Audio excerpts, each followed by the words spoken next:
Like so many, of my colleagues here, most of the adaptation that I did was a novel to a screenplay or a book, a nonfiction piece into a screenplay. Native Son, of Right. course, was the adaptation of the Richard Wright novel, and there I was wrestling with a lot of things. I had to really be convinced to do the project. Native Son was never one of my favorite novels, even when I was a teenager. I didn't know anyone like the central character, Bigger Thomas. Even the hardest knuckleheads that I knew on the street corners in Newark, where I grew up, they were nothing like Bigger Thomas, and so I was just sort of like, no, no. But eventually, I did say yes, and then the next big thing was, well, how do I start to get into this? And then I got into the novel. It's structured in three parts: fear, flight, fate. And the first section, fear, so that's an idea. That's a thematic platform on which I can base the entire screenplay. The idea of fear, and what are the different emotions and what are the different psychological states that fear can put a character into. And that gave me the end that I needed in terms of trying to turn the screenplay into a faithful representation of what the novel was, because I decided to keep Bigger Thomas in a state of fear throughout the screenplay itself. It can be sometimes depressing, but I also think, because you're struggling with it so much, but I also think it's exhilarating. A Native Son forced me to really get into something of a conversation with Richard Wright himself. I had to go back and start reading his essays, The Negro and the Racial Mountain, the book Black Boy, the semi-autobiographical book that on his life that he had written. I even managed to get hold of some magazine interviews and things that he did. So I started to be able to hear Richard Wright, and then that would take me back into understanding what he was trying to say with Bigger Thomas. With the other project, Mandela and the Clerk, Yeah, that's what I was going to ask. which basically was the end of apartheid in South Africa. Initially, the screenplay that I wrote just zeroed in on the negotiations that took place between the two of them from the time they first met up until the night of the election when Mandela became president. And I had decided that that was the most important arena, because I could put these two in, I guess, in competition with each other and in confrontation with each other. And that would allow me to get into the psychological lives of the characters and the emotional lives of the characters. How responsible do we feel to the original material, source material, to the original writer? I usually just try to remain faithful to the spirit of the book or the story. Motion pictures are different than the published word. The form is different, and in some cases even the purpose of the storytelling or the mechanism of the storytelling, of course it's different.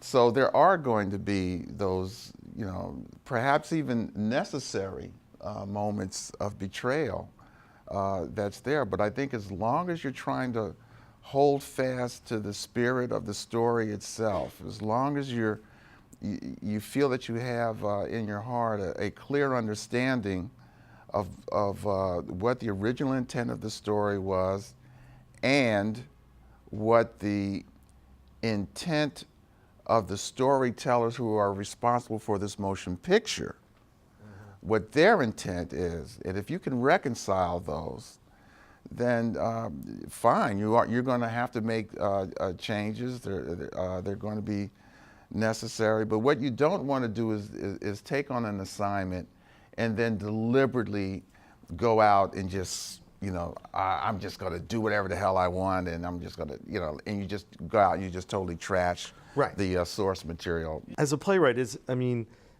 you're confined to that space, and the dialogue is. What are some things you could share with us about opening it up? What do you do to get out of that room? I probably would go back into the characters themselves, go back into who they are, try to create for myself, if it's not already apparent, some kind of biography for them. Because once I'm doing that, then I'm starting to create a world that they can inhabit, and then I start seeing pictures, I start seeing places, locations, Right. things like that, and then that allows me to start moving them out of the confines of whatever setting is prescribed for them by the play itself. And then I can just start branching out. And then sometimes they'll talk about things, I would imagine characters will talk about action that's off stage. And if it's action that is really pertinent to the unfolding of the story, then you can start going to that Right. particular spot. Are there any books you would love to have adapted, or would like to adapt, or? Miles Davis is a biography. I'm a big fan. I'm not very much into fiction. That's a horrible thing for a writer to admit. But I spend most of my time reading histories and biographies and things like that. And Miles Davis has always been, but I wouldn't do that cradle to the grave kind of thing. I concentrate on a specific 10-year period of his life, because I think if you find that 10-year period, then everything that you want to say about that character, or that you think is important about that character, you can say. So I would look basically 1957 through 1967, 1968, somewhere in there. From the time that he first descended into drug use and the destruction of 2 marriages, and yet that was also a period of his greatest explorations in terms of being a musician. So what was it? What were the wars that were going on inside of him? And so, for me, it's looking at those 10 years and concentrating on them. I don't know. I fooled around once with a play of mine and tried to see if I could adapt it to a screenplay, but I dropped the idea because I felt that it worked so much better as a play than it ever would as a motion picture. So I just kind of left it alone. I think when you write for the stage, you're constructing it in a certain kind of way that is specifically designed for that particular space, that stage area. And turning your play into a motion picture, yuck. I agree with you. You've already written the story. It was designed for the theater. It has no business being translated through that little box out there and then turned into all those My only defense of lights that and is shadows. not money, but I remember when my teleplay was on CBS and 25 million people saw it, I wondered how many theaters would I have to fill for the rest of my life that they could see this play, and the rerun got 18 million. And I said, wow, that's my only argument. I understand that perfectly.